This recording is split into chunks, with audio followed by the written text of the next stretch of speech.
Assalamualaikum. Waalaikumsalam Assalamualaikum warahmatullahi warahmatullahi wabarakatuh. Ya, Alhamdulillah bersyukur kita kepada Allah sebab hari ini kita dapat berkumpul dalam sesi perbincangan. Okey, sebelum forum ni lebih lanjut, saya ingin perkenalkan saya adalah moderator Siti Nurhayati binti Muhammad Noor daripada OUM ataupun Open University Malaysia dari Sungai Petani Kedah.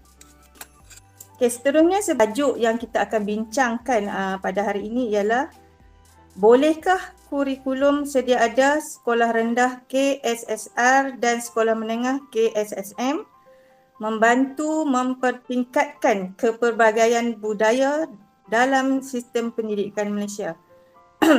Okey, saya ingin perkenalkan ahli panel yang dilantik berdasarkan pengalaman yang mereka ada. Dan saya mengharapkan segala hujah dan isi yang akan disampaikan nanti dapat membantu pelajaran saya. Okey, panel yang pertama ialah saudara Nik Muhammad Nabil Fikri bin Zakaria, iaitu dari seorang guru daripada Sekolah Kebangsaan Kampung Baru Pendang. Dan seterusnya panel kita yang kedua ialah Siti Fairuz binti Muhammad Noor, iaitu daripada Sekolah Kebangsaan Bukit Tinggi. Seterusnya ahli panel yang saya jemput jauh dari itu Cikgu Azman bin Kohor daripada Sekolah Kebangsaan Taman Melawati 2. Dan tak lupa juga kepada ahli panel yang memang dekat dengan saya, iaitu saudari Irwita binti Ilyas daripada Sekolah Kebangsaan Datuk Kumbar. Dan ahli panel yang satu-satunya, ahli panel yang saya jemput khas sebagai conclusion, nanti kita akan buat kesimpulan, iaitu Muhammad Noor bin Saleh daripada Sekolah Kebangsaan Kuala Nerang. Tahniah dan juga selamat datang. Okey, sebelum saya melanjutkan untuk soalan, saya ingin menerangkan tentang beberapa sikit sebanyak mengenai KSSR dan juga KSSM. Itu yang kita dah maklum bahawa program ini telah dilancarkan oleh Menteri Pendidikan ketika itu, iaitu Datuk Seri Mahathir Khalid, yang mana ia berteraskan kepada pemikiran yang kreatif dan inovatif. Okey, suntikan baru yang sejaja dengan Plan Pembangunan Pendidikan Malaysia, iaitu PPM, yang bermula daripada tahun 2013 dan akan tamat pada tahun 2025. Itu yang dibincangkan. Kemudian ia lebih kepada kemahiran berfikiran aras tinggi dan ia difokuskan dalam semua mata pelajaran yang diajar di sekolah. Okey, baik. Untuk soalan yang pertama ni, saya akan pergi kepada cikgu yang saya rasa mungkin mempunyai pengalaman ataupun kita kata pengetahuan mengenai KSSR dan juga KSSM, iaitu Encik Saudara Nik Muhammad Nabil, iaitu cikgu daripada Sekolah Kebangsaan Kampung Baru Pendang. Okey, saya nak tanya soalan dia berkenaan apakah pandangan cikgu mengenai perkembangan fizikal dan estetika di dalam budaya pelajaran? Boleh cikgu terangkan? Terima kasih kepada saudara moderator. Iaitu berkenaan dengan estetika ataupun perkembangan fizikal ini, apabila kita melihat KSSR dan juga KSSM ini, dia mempunyai beberapa komponen lah. Salah satu dia ialah perkembangan fizikal dan juga estetika. Baik. Kalau perkembangan fizikal, kita sedia maklum ianya terbahagi kepada beberapa perkara. Yang pertama di sudut perkembangan itu sendiri. Yang kedua tentang karakter ataupun lokomotor, yang kita akan lokomotor yang terbahagi kepada dua, iaitu lokomotor halus dan juga lokomotor kasar. Lokomotor kasar pula terbahagi kepada dua, iaitu statik dengan tidak statik. Kalau apa yang saya nak katakan di sini adalah berkenaan dengan KSSM dan juga KSSR, perkembangan fizikal. Perkembangan fizikal atau estetika. Perkembangan fizikal kita boleh relatekan dia dengan sukan ataupun riadah ataupun kita katakan pendidikan jasmani.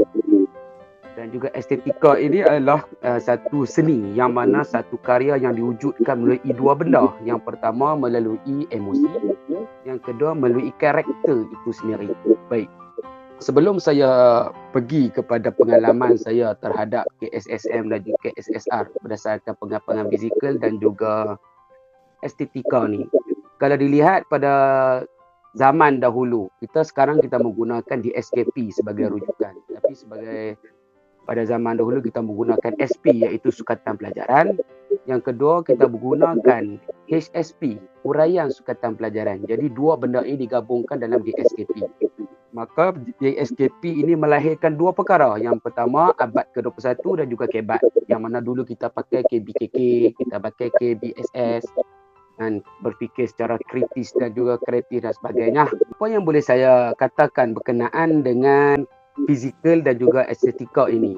Bolehkah ia meningkatkan kebudayaan dalam sistem pendidikan? Yang pertama sekali saya nak cakap, ianya boleh diwujudkan, boleh dipertingkatkan. Pertama sekali, pengalaman saya ketika saya belajar dahulu di universiti, saya ada melihat satu cikgu riadah yang menggunakan konsep budaya. Kalau tak silap Cikgu Azman mungkin bisa dengar sekolah ni, Sekolah Kebangsaan Bukit Sentosa. Di situ saya lihat ada satu hari cikgu mereka ini menggunakan PDP di Padang tapi menggunakan pakaian yang mempunyai ciri-ciri kebudayaan bangsa masing-masing. Macam bangsa Melayu menggunakan baju Melayu, kalau orang Cina dia pakailah baju Cina dia tu, orang India pakai kurta, pakai apa. Dan saya lihat, saya ingatkan mereka duduk dekat di Padang ni untuk buat aktiviti riadah. Di Indonesia ada satu nama sekolah dia panggil SD Cimahi. Di Indonesia saya pergi sendiri di sekolah tu.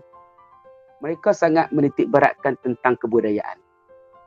Yang mana kebudayaan ni dia terbahagi kepada tiga perkara. Sekali dia panggil sosialisasi. Sosialisasi ni apa? Yang pertama tentang proses penyebaran unsur-unsur budaya kepada kelompok, daripada individu kepada kelompok. Sebagai contoh, kita lihat ada pelajar seperti permainan ke, seperti dia buat tanglung ke. Ini melibatkan estetika lah. Jadi dia mempengaruhi orang di sekeliling dia. Yang kedua dipanggil iaitu difusi. Difusi ini ialah proses penyebaran unsur budaya daripada individu ke individu.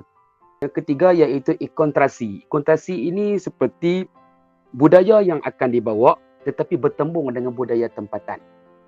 Kiranya budaya yang kita bawa tersebut relevan ataupun boleh diguna pakai untuk di dalam sekolah ataupun di luar dan tidak menerima apa-apa sensitiviti kepada bangsa terhadap sistem pendidikan kita boleh lakukan. Baik, boleh melalui sukan itu sendiri dengan aktivitinya, dengan pertandingan yang kita masuk. Sebagai contoh pertandingan bola jaring, bukan saja orang Melayu ataupun pelajar Melayu, pelajar Cina, India juga menyertai. Jadi semangat dalam bersukan itu akan berbentuk kepada budaya itu sendiri. Tapi dengan sukan, dengan melakukan perkembangan fizikal di padang ataupun dalam kelas dapat mewujudkan nilai estetika kesenian untuk melahirkan karakter itu sendiri, iaitu tentang estetika itu sendiri. Itu pandangan saya tentang macam mana kita nak meningkatkan kebudayaan ataupun budaya dalam sistem pendidikan. Wallahualam. Okey, baik. Terima kasih. Begitu jelas penerangan yang diberikan. Maksudnya kita dah faham bahawa semangat bersukan itu adalah boleh mewujudkan satu perpaduan dan budaya kaum.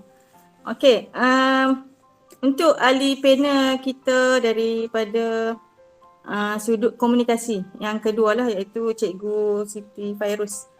Seperti yang kita tahu bahawa bahasa kebangsaan itu adalah sebagai satu bahasa perpaduan dan penyatukan masyarakat berbilang kaum di Malaysia.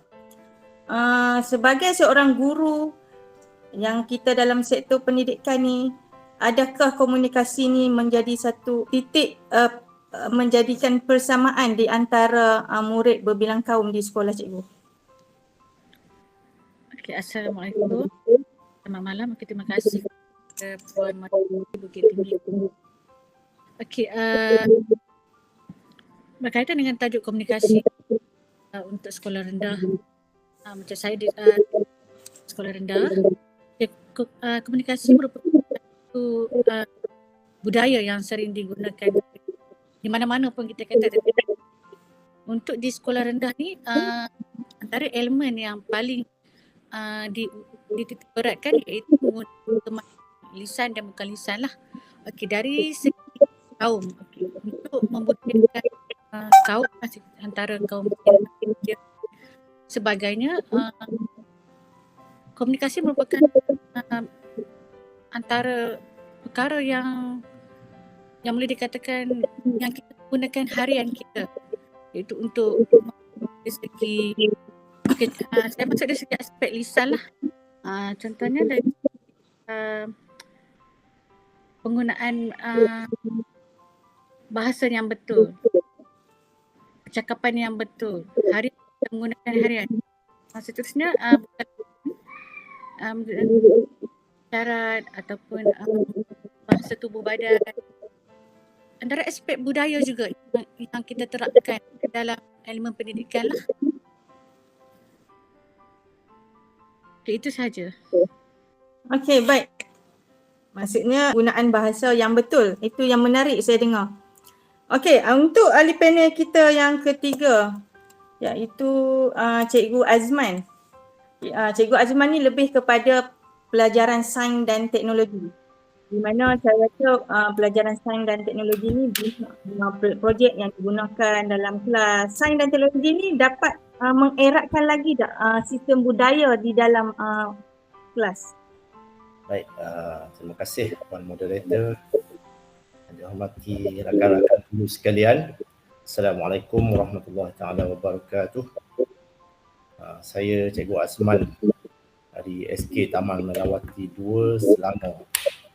Okey, jadi bila bercakap pasal sains, saya kalau ikutkan pengalaman dah lebih daripada 20 tahun lah mengajar dalam sains ini, dan di mana sekolah saya juga adalah salah satu sekolah SKK, sekolah kluster kecemerlangan untuk sains sendiri. Inilah saya kongsikan beberapa pengalaman di mana kalau saya pertama dari segi pengurusan sebelum ni sekolah kluster saya ni, yang di mana kebitaraan dia tekankan kepada subjek sains. Jadi banyak elemen-elemen kebudayaan yang boleh diterapkan. Sebagai contoh, sekolah saya pernah buat program sains dan kita buat jaringan dengan di peringkat antarabangsa. Pertama pernah buat dengan Thailand, dan satu lagi sebelum PKP hari tu di Jepun. So kita, cikgu dan beberapa orang murid ke sanalah untuk proses tu. So kat situ dah ada satu set kebudayaan yang boleh kita terapkan. Okey, itu yang pertama lah. Kedua, saya boleh kongsikan dari segi kalau di sekolah saya ni, latar belakang sekolah saya ni adalah sekolah yang majoritinya adalah Melayu lah. Yang segelintir sahaja yang kaum India, Cina, dan ada beberapa untuk orang warga asing lah. Jadi bila saya mengajar sains, macam yang kita tahu sekarang, pembelajaran pentaksiran melalui KSSR, KSSM ini, kita tidak menumpukan sepenuhnya kepada peperiksaan. Kita tumpukan kepada penilaian secara sumatif, kaedah PBD melalui projek-projek yang dilaksanakan. Jadi saya tertarik dengan program yang saya buat itu. Selalunya setiap topik yang saya ajar sains tu, saya akan buat satu projek. Jadi bila melibatkan projek ini dalam mata ataupun subjek sains ini, dia melibatkan ibu bapa perlu menyediakan barang-barang, jadi kita panggil bahan ataupun alat-alat yang perlu disediakan, dan benda itu perlu mengeluarkan kos yang agak mahal. Okay, sebagai contoh saya ambil satu topik bulan lepas saya buat untuk topik planet. Okay, bila nak buat projek tu, saya list barang-barang yang perlu dibeli tu. So saya tengok sikap ibu bapa kat sini, dia cukup supportive. Ada di setengah ibu bapa, bila saya bagi satu-satu projek, dia PM saya. Cakap, cikgu, kalau ada murid yang tak mampu, cikgu bagi tahu saya. So dari situ saya tengok peranan ibu bapa di kawasan persekitaran saya ni cukup membantu di kalangan sesetengah parent yang tak ada, katakan tak mampu dari segi kewangan tu tadi. Jadi di sini saya nampak sistem KSSR, KSSM itu cukup memberi satu impak yang positif kepada ataupun berkaitan dengan persekitaran masyarakat di kawasan saya. Dan kalau tengok rata-rata pun bukan subjek sains sahaja, tengok subjek-subjek macam pendidikan seni yang memerlukan banyak barang yang memerlukan kos yang agak tinggi. So support daripada parent tu cukup banyak, dan kadang-kadang sampai ada dia masukkan transfer duit untuk saya untuk aktiviti-aktiviti akan datang, untuk saya bagi untuk ada segelintir dan murid yang tak mampu. So di situ saya nampak cukup clear, cukup jelas persekitaran kemasyarakatan, terutamanya ibu bapa di kawasan saya ini cukup membantu dalam konteks KSSR dan KSSM. Okay. Itu saja. Okay, terima kasih Cikgu Azman, begitu jelas penerangan yang diberikan berkenaan sains dan teknologi, dan juga kita faham bahawa pendidikan dengan masyarakat ataupun ibu bapa ni tidak boleh dipisahkan. Sebab apa? Sebab pendidikan memerlukan sokongan daripada ibu bapa. Okey, seterusnya kita nak pergi kepada ahli panel kita yang keempat, iaitu Cikgu Erwita. Saya nak tanya dari segi kemanusiaan. Maksudnya kemanusiaan yang kita jalankan di dalam sistem KSSR dan juga KSSM, sama ada pendidikan yang berteraskan ini cikgu bersetuju ataupun tidak? Okey, Assalamualaikum warahmatullahi wabarakatuh. Nama saya Erwita binti Ilyas. Okey, soalan kepada saya ni lebih kepada kemanusiaan. Okey, kemanusiaan ni merupakan ilmu akademik yang mengkaji unsur-unsur manusiawi menggunakan kaedah kritis, analisis dan spekulasi. Okey, dan soalan dia pula ialah bolehkah kurikulum sedia ada membantu mempertingkatkan kepelbagaian budaya dalam sistem pendidikan negara? Okey, kita bercakap tentang budaya. Budaya pula ialah tingkah laku sosial. Okey, maknanya dalam Malaysia ni ada banyak bangsa, ada banyak agama, maka banyaklah budaya. Jadi adakah KSSR dan KBSM ni membantu dalam mempertingkatkan kepelbagaian budaya? Okey, pelaksanaan KSSR dan KSSM merupakan penanda aras sistem pendidikan abad ke-21 yang telah bermula dari tahun 2018. Kurikulum ini berdasarkan tanda aras antarabangsa bagi melahirkan pelajar yang mampu bersaing di peringkat global. Maknanya secara tak langsung dia akan melahirkan pelajar-pelajar yang mampu bersaing bila mereka lepas daripada sekolah nanti. Okey, bila kita bercakap tentang budaya, okey, apa yang ada dalam bila cikgu ni dia bercakap tentang buku teks lah. Buku teks yang dibekalkan dan huraian sukatan mata pelajaran yang harus kita ikut dalam pembelajaran kita. Saya ialah guru bahasa Inggeris dan mengajar bahasa Inggeris lebih daripada 20 tahun. Jadi dah banyak dah buku teks yang bertukar-tukar. Sampai kebelakangan ni pun buku teks masih lagi bertukar. Dan kalau nak ikut balik, kalau dia kata apa yang ditekankan dalam buku teks tu amatlah sedikit untuk mempertingkatkan budaya dalam sistem pendidikan Malaysia. Okey, amatlah sedikit. Contohnya dalam bahasa Inggeris, kalau buku teks yang sebelum ni, bukan yang kita guna sekarang, ada sedikit, mungkin ada 1 atau 2 topik saja yang ditekankan untuk mempertingkatkan budaya dalam sistem pembelajaran ni. Contohnya kalau dalam bahasa Inggeris mungkin dalam year 5 ataupun year 4 baru dia cerita tentang pakaian pakaian kaum-kaum, perayaan kaum-kaum. Jadi agak sedikit. Mungkin dalam subjek-subjek lain lebih banyak.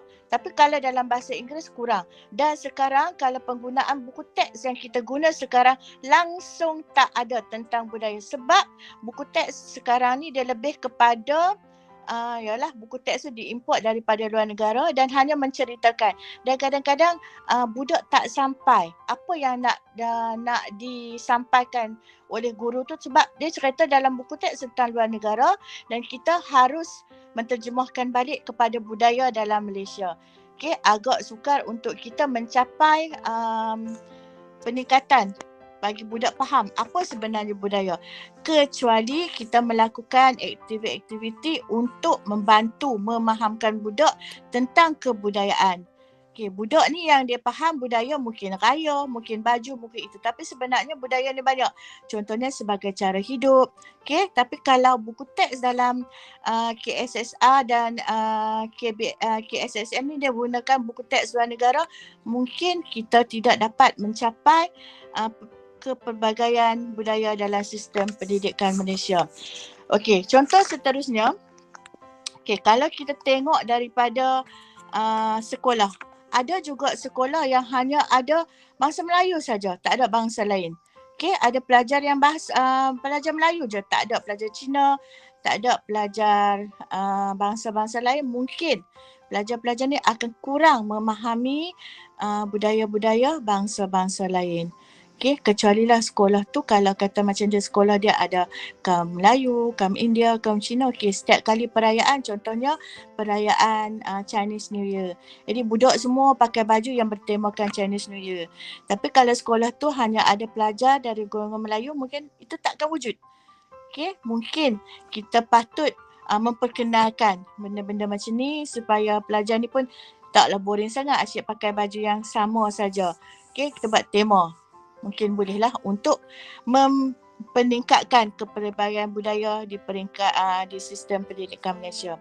Okey, itu saja. Okey, terima kasih kepada Cikgu Erwita di mana yang menceritakan tentang kesukaran di dalam penerbitan buku teks bahasa Inggeris yang dia ajar.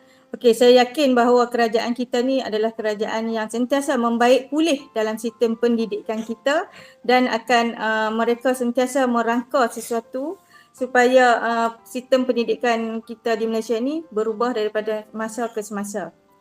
Okey, seterusnya kepada panel kita yang terakhir ataupun kita panggil sebagai kesimpulan lah. Ustaz Muhammad Noor yang berkhidmat di Sekolah Kebangsaan Kuala Nerang akan membuat satu kesimpulan menyeluruh mengenai perbincangan kita hari ini dan dipersilakan Ustaz. Baik, bismillahirrahmanirrahim. Assalamualaikum warahmatullahi wabarakatuh. Alhamdulillah, salatu wassalamu ala rasulillah wa ala alihi wa sahbihi wa man nasarahu wa ala amma ba'd. Terima kasih moderator, barisan panel. Panjang lebar sebenarnya dari sudut penjelasan berkaitan dengan bolehkah kurikulum sedia ada KSSR dan juga KSSM mempertingkatkan kepelbagaian budaya di dalam sistem pembelajaran di Malaysia.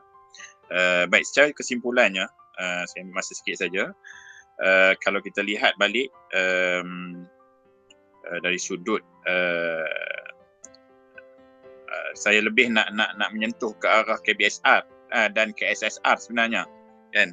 Jadi kita tengok sikitlah berkaitan dengan reformasi daripada KBSR daripada tahun 1983 sehingga ke tahun 2010 dan seterusnya KSSR 2011 sampailah sekarang.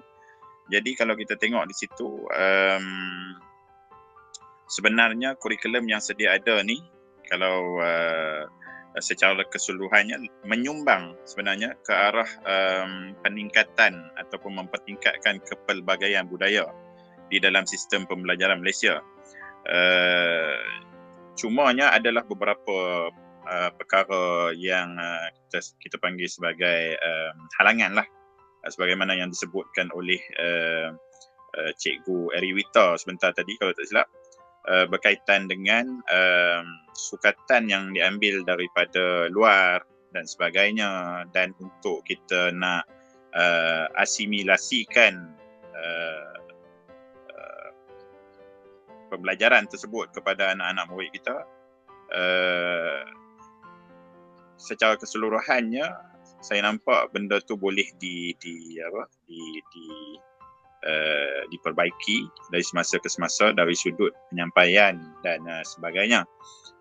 Dan kalau kita tengok 6 tunjang KSSR pun dalam mereka bentuk kurikulum dia pun menunjukkan ke arah komunikasi, rohani, sikap, kemanusiaan, perkembangan fizikal, estetika, sains, teknologi dan keterampilan diri. Kalau kita tengok di situ, dia ni kita boleh katakan sebagai holistik dan boleh menyumbang ke arah mempertingkatkan kepelbagaian budaya dalam sistem pembelajaran kita di Malaysia.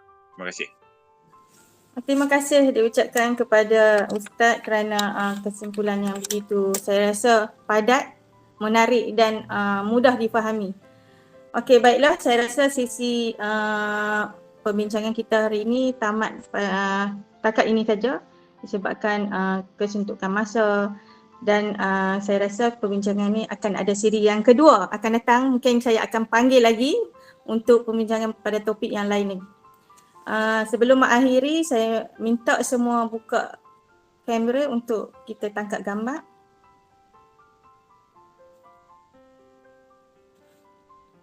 Okey, terima kasih. Selamat malam dan mendoakan kejayaan saya dalam subjek ini. Terima kasih. Assalamualaikum warahmatullahi wabarakatuh.